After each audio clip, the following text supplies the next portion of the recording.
দেশের গুরুত্বপূর্ণ নদীবন্দর সহ নদী ও সমুদ্র জলসীমায় অপরাধ দমনে কোস্টগার্ডের ভূমিকা সবচেয়ে বেশি। যদিও দক্ষতার তুলনায় প্রযুক্তির দিক থেকে এ বাহিনী কিছুটা পিছিয়ে, সে ঘাটতি পূরণেও নেওয়া হচ্ছে নানা উদ্যোগ। এ বাহিনীর বহরে যুক্ত হল দুটি আধুনিক জাহাজ, সিজিএস সৈয়দ নজরুল ও সিজিএস তাজউদ্দিন। ইতালির তৈরি জাহাজ দুটি বহির্নোঙরে বাণিজ্যিক জাহাজে চুরি রোধের সঙ্গে টহল দেবে সমুদ্রপথে মানব ও মাদক পাচার নিয়ন্ত্রণেও। জাহাজ দুটির কমিশনিং অনুষ্ঠানে যোগ দিতে নগরীর পতেঙ্গায় কোস্টগার্ড বার্থে আসেন প্রধানমন্ত্রী শেখ হাসিনা। শুরুতে তাকে গার্ড অব অনারে স্বাগত জানায় বাহিনীর একটি চৌকস দল। পরে জাতীয় সঙ্গীতের মধ্য দিয়ে নাবিক ও কর্মকর্তাদের সঙ্গে নিয়ে জাহাজ দুটির আনুষ্ঠানিক যাত্রার উদ্বোধন করেন প্রধানমন্ত্রী।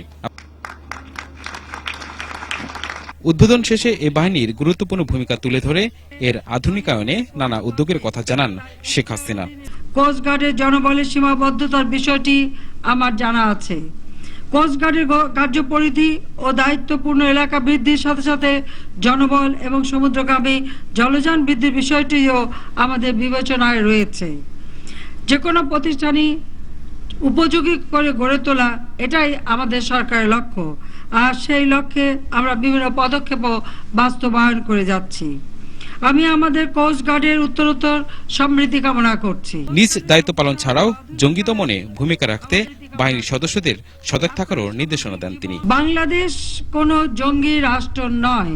জঙ্গি দমনের জিরো টলারেন্স নীতি আমরা গ্রহণ করেছি। জঙ্গিবাদের আশ্রয় প্রশ্রয় মদতদাতাদের বর্তমান সরকার কোনো প্রকার ছাড় দেবে না। অন্যান্য আইন শৃঙ্খলা রক্ষাকারী বাহিনীর সাথে বাংলাদেশ কোস্টগার্ডকে তার এখতিয়ারাধীন এলাকায় জঙ্গিবাদের বিরুদ্ধে যথাযথ পদক্ষেপ নিতে হবে। পরে নতুন জাহাজ দুটি ঘুরে দেখেন প্রধানমন্ত্রী শেখ হাসিনা। দেশের জলসীমা রক্ষায় কোস্ট সদস্যদের দক্ষতার ঘাটতি না থাকলেও কিছুটা পিছিয়ে ছিল প্রযুক্তির দিক থেকে। সেই হিসেবে এবারের আধুনিক দুই জাহাজ বহরে যুক্ত হওয়ার মধ্য দিয়ে এই বাহিনী প্রযুক্তির দিক থেকে যেমন এগিয়ে যাবে, তেমনি ভাবে সুরক্ষা পাবে দেশের জলসীমানা, জল অর্থনীতিও।